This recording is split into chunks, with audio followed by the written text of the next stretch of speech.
Hi everyone, welcome back to Ryan Reacts and this special mini-series I'm doing for the countdown to Rotterdam.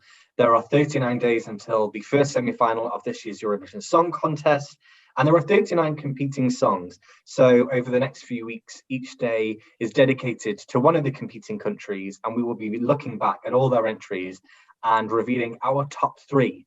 And for this video, we are looking at Azerbaijan. They debuted in 2008, and as we know, they've already got one win in the bag back in Dusseldorf 2011 with Ella and Nikki in the song Running Scared. But we'll be looking at our personal top three. So to kick things off, once again, I'm joined by my very good friend Scott, the future executive supervisor of the Eurovision Song Contest. As you'll see, he's in Baku. Hi, Scott. How's the weather? Drizzly. Drizzly, sure.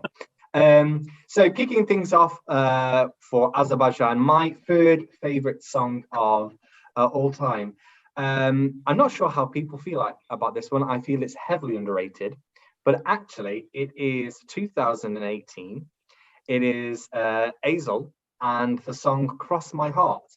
It failed to qualify. It placed 11th in the semi-final, so it just missed out. But for me, it opened the contest. It was a great song.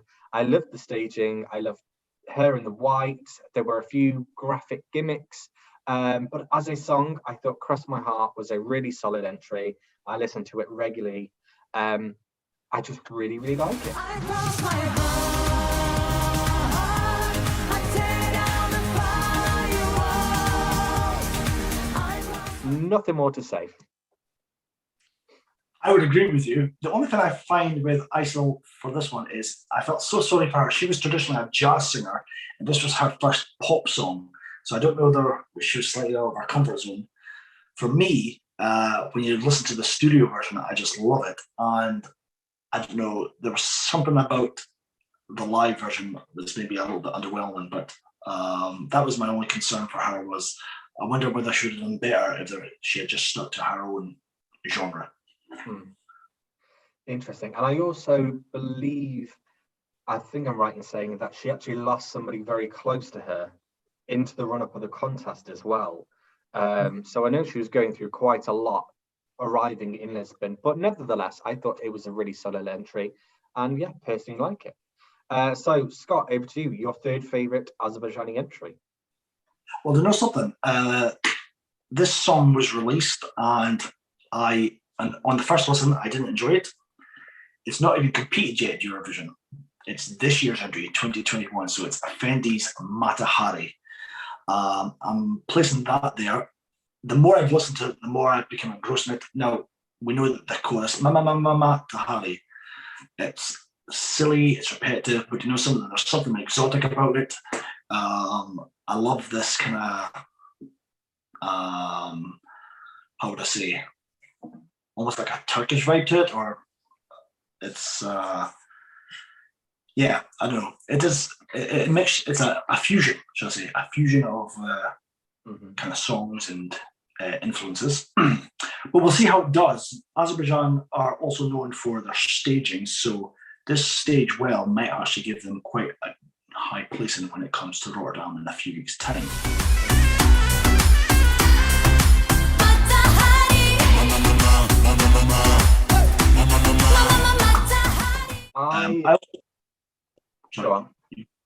I was going to say I also did enjoy Cleopatra last year. Sorry, we're speaking over it. It's the time delay from Baku. You see, I'm a few hours ahead. Of course, you'll be going to bed soon. Yeah, pretty much. Yeah, I did enjoy Cleopatra last year. And as I said on the first listen to Mata Hari, I wasn't so keen, but the more I listened to it, the more I prefer it. Interesting. I personally don't rate Mata Hari.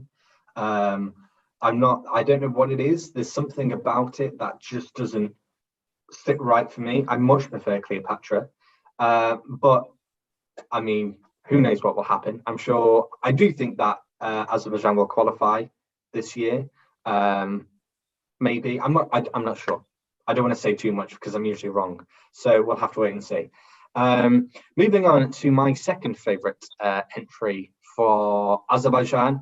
Pretty recent. It is back in 2019. It's Tel Aviv, and it is Chingas with the song Truth. It placed 8th in the final.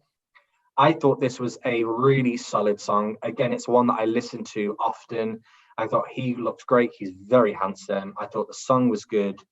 My issue was the staging. First of all, the robot arms didn't really make sense with the song, but I thought if you're going to use them, use them. They were there for about 30 seconds and then they were gone. And then they just kind of sat like lampposts in the background.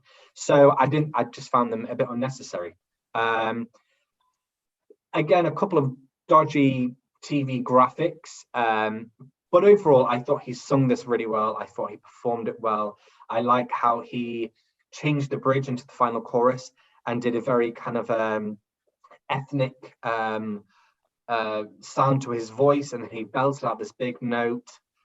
Yeah, really solid. Again, like I say, I listen to this quite often, and I thought a well-deserved place in the grand final. It was a strong year. I thought 8th was a good result.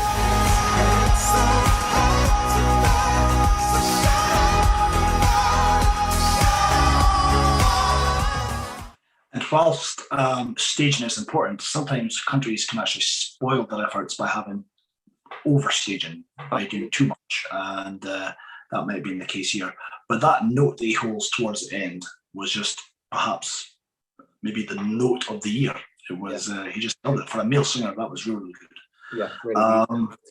For myself, I'm going to go back to 2015. I actually think that you also enjoy this one. It's called Hour of the Wolf from Ilnur Husinov. I think he had won Turkish X Factor. He actually represented Azerbaijan on their debut back in 2008. I can't remember offhand what he finished, but it did quite well on the day. But Hour of the Wolf, I love the studio version. I loved his music video for it. But when it came to the actual staging of the song, it was a mess with a werewolf. The live vocal, if you watch back, the live vocal was pretty appalling for me. I thought, when you listen to the studio, it's beautiful. His falsetto, it just sounded natural. But it come to the live performance, and it just sounded like he was searching for his notes from beginning to end, and it fell really flat. It still did relatively well, I think. 12, but yeah, for as a song, it deserved 12. As a song, I probably would have put it a lot higher. As a live performance, probably lower. So overall, it kind of fell maybe around where it probably deserved to come. But yeah, the live vocal and the staging, I think, really knocked his chances of a top 10.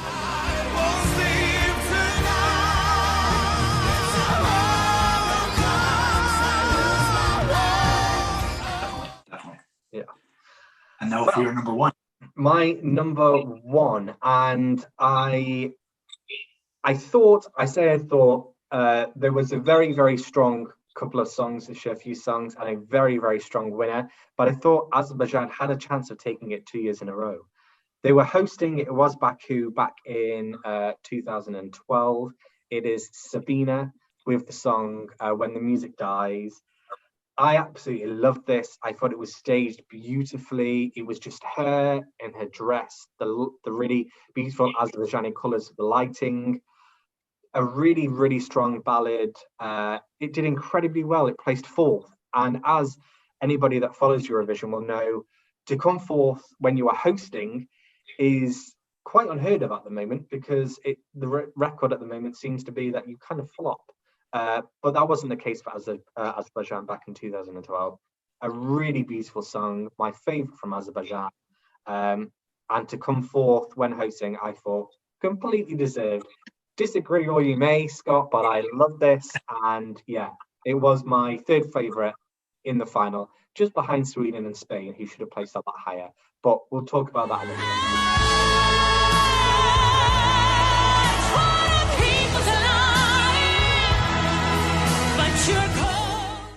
Yeah, I'm not going to say anything about Sabina from 2012.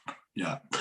But anyway, my number one for Azerbaijan is actually one that gave them their first top 3 placing, and it goes back to Moscow in 2009 with the song Always, ISIL and Arash. Now, particularly him, he was already an established singer known throughout a lot of Eastern Europe. And she was an up-and-coming star, and I just thought the two of them just blended, and it was just a feel-good song. It surprised me that it came third, I have to admit, but I personally would have preferred to see this song win as opposed to Running Scared win just 2 years later.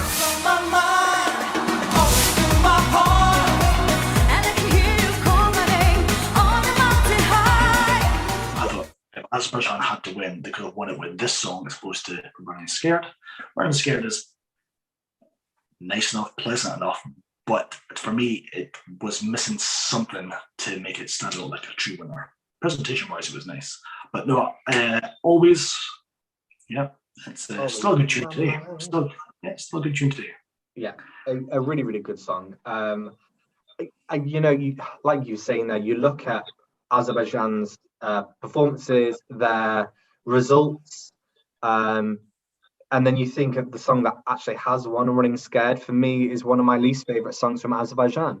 And was I surprised it won? Maybe not, but I don't think it was a deserving winner. I think, like you say, 2009 for me, 2012, much better songs, much more deserving winners. But that's just, you know, we're just two people in a sea of millions of voters. So it is what it is. But anyway, they are our favourites from Azerbaijan throughout the contest's history. Let us know your favourites.